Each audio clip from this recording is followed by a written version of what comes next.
the shots fired, and what we determined that about at 6100 Vassar at Law Park, which is on the other side of these of the area you see behind here, the green space back there. 2 adult males, ages 19 and 20, went and picked up 2 juvenile females. I believe they were both 15 years of age. The 2 female juveniles were actually babysitting a 5-year-old and a puppy.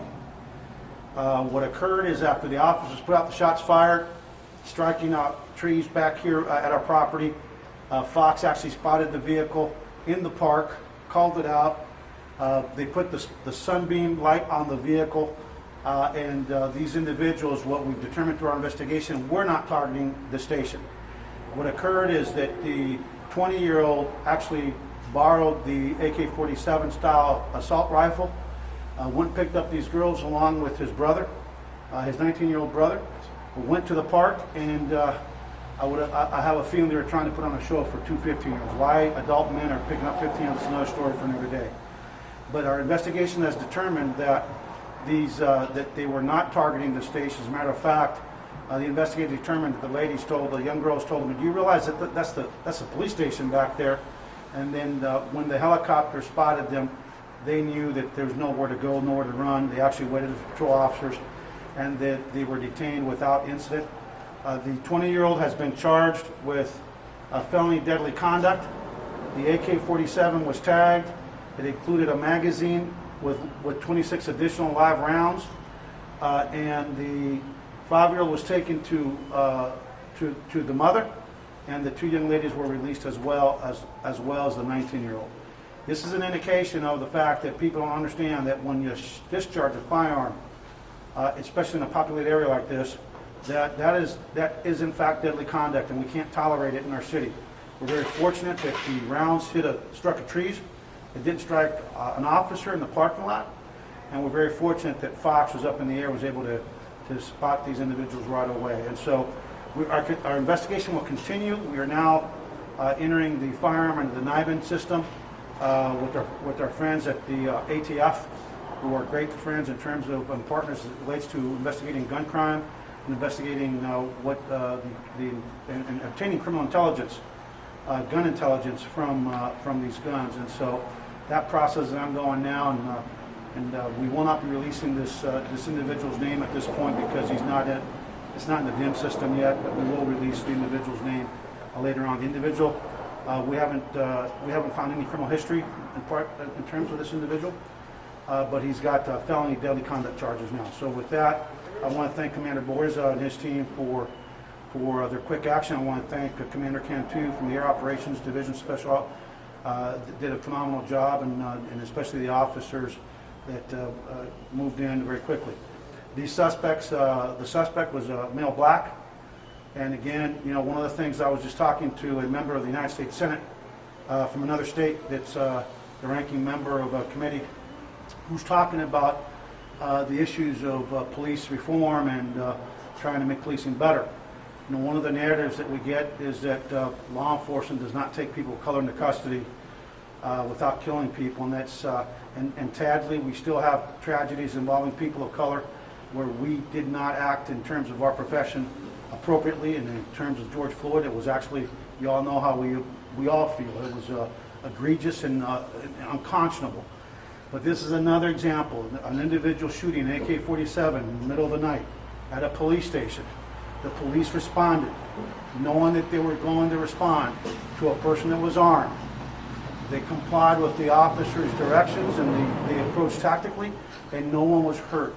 One of the things I just told the senator from another state, Senator Peters, I believe he's from Michigan. He's the ranking member of one of the Homeland Security Committee in the Senate, was that when we start collecting data, we have to start reporting back to the community, not just every time we use deadly force when dealing with people that are armed, but also every time that we take people into custody without a scratch on them. Last week, or the week before, I met with a family of a young man that was wanted out of a carjacking, an armed carjacking. Took officers in pursuit, passing up PD and our officers. There was 3 individuals in that car, all African American. At one point during that pursuit, the car stopped, 2 individuals got out of the car, and those individuals were taken into custody without a scratch on them because, again, they complied with the lawful commands of the officers. Sadly, this 19-year-old young man continued in the pursuit. He ended up crashing into a police car, and as he got out of that car, this is on video, the family got to see it, he got out and shot at the officers, and that individual sadly lost his life. So again, we're going to start doing a better job of actually pointing out when things go right. Thank God. They went right yesterday. No one got hurt, and neither did anybody that was in that car shooting at AK-47. So with that, I'll open up to any questions. Chief, that checking with the ATF, is that going to determine whether the gun was stolen? Tell us about that process. Yeah, what we do is with the NIBINs is the ballistic network, the National Ballistic Network. We will be able to determine if that firearm has been used in any other crimes. The ATF will actually be able to try to do their best to give us a history of that firearm to see whether it was lawfully possessed. So that part of the investigation, we'll be working very closely with ATF moving forward with our detectives. Can you tell at this time if that firearm was able to go automatic? I don't have that information. That'll be part of, but just remember, even a semi-automatic with high capacity, it's going to go as fast as you can move your trigger. So that'll be part of our investigation. We haven't determined that yet. What's your message to the 20-year-old? Well, my message, first of all, you shouldn't be out here in the middle of the night shooting, discharging firearms. You listen to the populated area. It is reckless. It's inexcusable, and sadly, the message was sent when he went to jail and charged with felony deadly conduct. The other thing is, 2 adult men have no business picking up 15-year-olds. They're not members of their family, and don't kid me that they're probably trying to impress these young women, and to the young women's families, we're going to be talking to them because your daughter should not be running out with an individual with an AK-47 and 10:30 something at night. And and to parents, make sure you know who's babysitting your 5-year-old. A 5-year-old is being babysat by 2 15-year-olds who decide to go with the 20 and 19-year-olds and AK-47 to go shoot in the woods in a populated area. So I think there's a lot of lessons to be learned here, and so we're glad you all are here so people can have these conversations with their own families. Okay? Anything else? Any updates on the previous shooting here? No, that one we've never been able to that we're not even sure at this point whether they were actually targeting the station because we never found any evidence of impact at the station itself. But this one, everybody was in the right place, and I'm grateful that those young people that they didn't make a bad situation worse by trying to flee and engage in a pursuit or, God forbid, using force. And it's like my papa used to tell me, I don't care what you've done when you're contacted by the police. I don't care what you've done, son.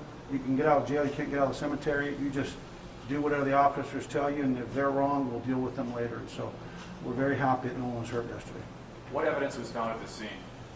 The actual firearm was found at the scene, and obviously the shell casings from the discharge were found at the scene. The magazine with 26 rounds were found at the scene, and the individual that actually discharged the firearm was found at the scene along with the 3 others. Okay? Do you question the kids if they were involved in the previous incident? No, yeah, there's no indication they were involved in the previous incident. Chief, quick rundown in Spanish. Is that possible, Chief? Spanish is extra. No, I'm kidding. All right, anoche como las 10:30 p.m., oficiales del Departamento de Policía aquí en el Southeast, estación Southeast, todo aquí el comandante Borza, estaban aquí atrás en el parqueo cuando la primera empezaron un tiroteo, como 4 o 5 balazos que le dieron a las matas que están aquí atrás. Inmediatamente los oficiales hablaron por el radio pidiendo auxilio, y gracias a Dios el helicóptero de la policía estaba aquí cerquita. Inmediatamente encontraron un vehículo con 4 personas, 2 adultos, hombres de 19 y 20 años, afroamericanos, y 2 muchachas afroamericanas de 15 años que estaban cuidando a un niño de 5 años y un perrito.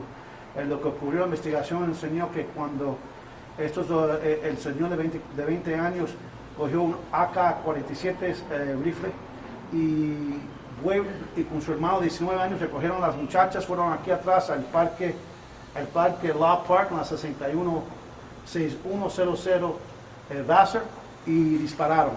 El helicóptero inmediatamente encontró a los sospechosos, y una de las muchachas le dijo, los sospechosos disparó.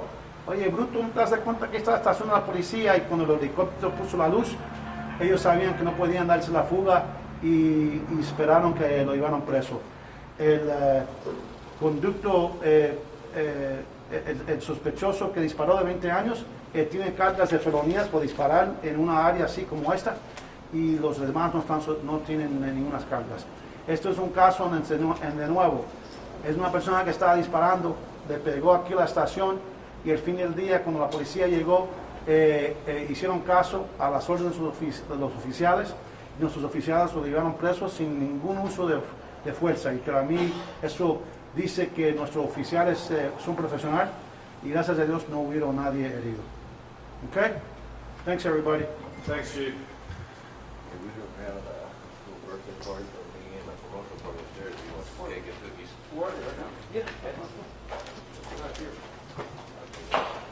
See John to go up. Do not go 15-year-olds. That's Not a like, good idea. John is the funniest, well, it's not funny, but it's just like, are people crazy? But bring the baby and the puppy too. yeah, don't forget the Yeah, file. baby and a puppy. Yeah. Oh, yeah. What are the Proud of puppies mother. you Could you imagine that's your babysitter, how mad you would be? Oh, for sure. Hey, John, you want some cake and cookies? It's a birthday party and a promotional party. What else will I have next? I think the next one is at 1 o'clock. Nice seeing you guys. I gotta get in the car if I can take off your mask. Good job, brother.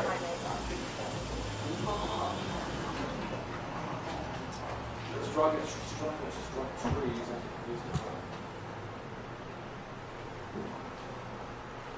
Got a call of shots fired. Was that better for us to do it at 11:05? Oh, yeah, okay. we're I fine. didn't know if they were going to force him to do a live or... Thank you so much. Thank you for the laugh. Oh, no problem, bro. Hey, man. He's the man. Making it look as good as we can. You want to stay under the shade? I do. How the hell long have you had that freaking ID? A long time. This is only the second one I've had since I worked there. The first one, I broke it, I cracked it, and you know, Did the it chip. have a picture and the picture just Yeah, faded or what? see my locker key. It's That is hilarious. my locker key. Dude, when I went to, That is freaking hilarious. I went to, when that idiot went out there to Midland, Midland, and did all the shooting, you know, all the chase, Yeah. and shot it all up and everything. I went out there and the governor was having a presser. So of course, I don't remember if it was the National Guard or the Rangers, somebody was running security. And they lined us all up, and of course, everybody was there, you know how it is. And I go up there and he's like, let me see your ID. You need your station ID. So I showed it to him. He goes, I showed it to him. And he goes, no. And I said, dude, I don't blame him. what do you want me to do? I don't do it. I Work there. don't blame him. If I've had it if for you tried to 13 show years. me that, I've had it for 13 years. What do you want me to if do? you tried to freaking show me that, I'd be like, Long you as gotta it be works. kidding me. I used it. That is hilarious. Yeah. I mean, did you get an updated one that you have in the truck just in case people fuck with you or what? No. Usually what I do this is my second one. The first one, I've been there maybe a month, and I cracked it. I was reeling up some cable, and I got caught at cable and cracked it. And they gave me this one. I've had it ever since. So 13 years. That is hilarious. 13 years. That is freaking hilarious. He's got my temperature check yesterday. Well, I was going to say, what the hell is that, a daily number? I didn't even know what the hell is Yesterday's date. Oh, I got you. The county buildings. You know how they do it for the stuff. Haven't you been in one yet? Yeah. And scan you every day? Well, that's how it is in headquarters. You have to do the same thing? Yeah. Yeah. And every officer has to be the temperature check even after you come back from lunch. What do they give you? Every time you wristband or re-enter, you something? don't get shit. You just, every time that you re-enter the building, so you could be a detective with, 2 or 3 times a day leaving the Oh my God. department. You got to come back and get tested every time. God damn. Guys, we'll see you later. See you, John. Later, John. You guys have a love here? Yeah. You know what? I think I want my bag back. What time they want us? I've got no guidance so far. Telemundo just called. They probably want a question. That's funny. Ah! Yeah, can you ask the chief this?